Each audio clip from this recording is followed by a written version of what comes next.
উনি প্রচুর সম্পদের মালিক হয়েছেন। তাছাড়া মোহাম্মদপুর এলাকায় উনি সরকারি খালের জমি ভরাট করে সেখানে অবৈধভাবে ব্যবসা করেছেন। তাছাড়া ওনার নামে প্রচুর জমি, আমরা প্রাথমিক তদন্তে যেটা জানতে পেরেছি, প্রচুর স্থাবর সম্পত্তির অনেক প্রমাণ পাওয়া গেছে।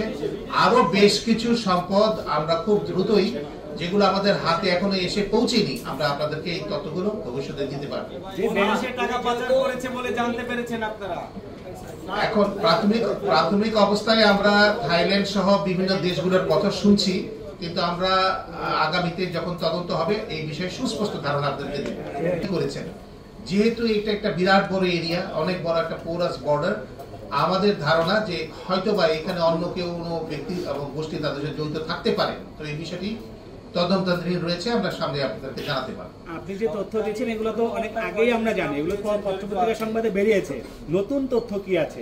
আমরা উনি যে মানি লন্ডারিং করেছেন এই বিষয়ে আমরা কিছু ব্যাংকিং অবৈধ লেনদেনের আমরা তথ্য পেয়েছি।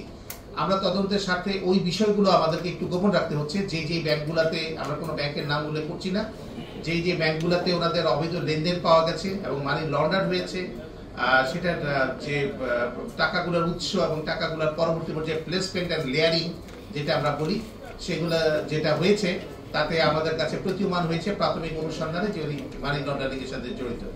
তখন কিন্তু এগুলো সুনির্দিষ্ট প্রমাণ লাগে। আমরা অনেক কমপ্লেনই অনেকের বিরুদ্ধে পাই, যেগুলো পরবর্তী পর্যায়ে আমরা সাবস্টেনশিয়েট করতে পারি না। অ্যালিগেশন গুলোকে সাবস্টেনশিয়েট করার জন্য আপনার ডকুমেন্টারি এভিডেন্স লাগে। মানি লন্ডারিং আইনে যে অনুসন্ধান হয়েছে প্রাথমিক অবস্থায়, অনুসন্ধানের পরবর্তী পর্যায়ে আমরা এই মামলায় উপনীত হতে আমাদের যে তথ্য প্রমাণগুলো দরকার ছিল, সেগুলো আমি সরকারের বিভিন্ন সংস্থা, বিভিন্ন ব্যাংক থেকে আমরা পেয়েছি। তার ভিত্তিতেই কিন্তু আমরা এই মামলাটা চলমান স্টার্ট করেছি।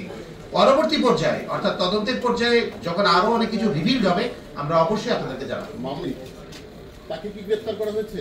তাকে গ্রেফতার করা হয়নি, আমরা অভিযান চালাচ্ছি এবং এর সাথে আরো ৫-৭ জনের সংশ্লিষ্টতা আছে।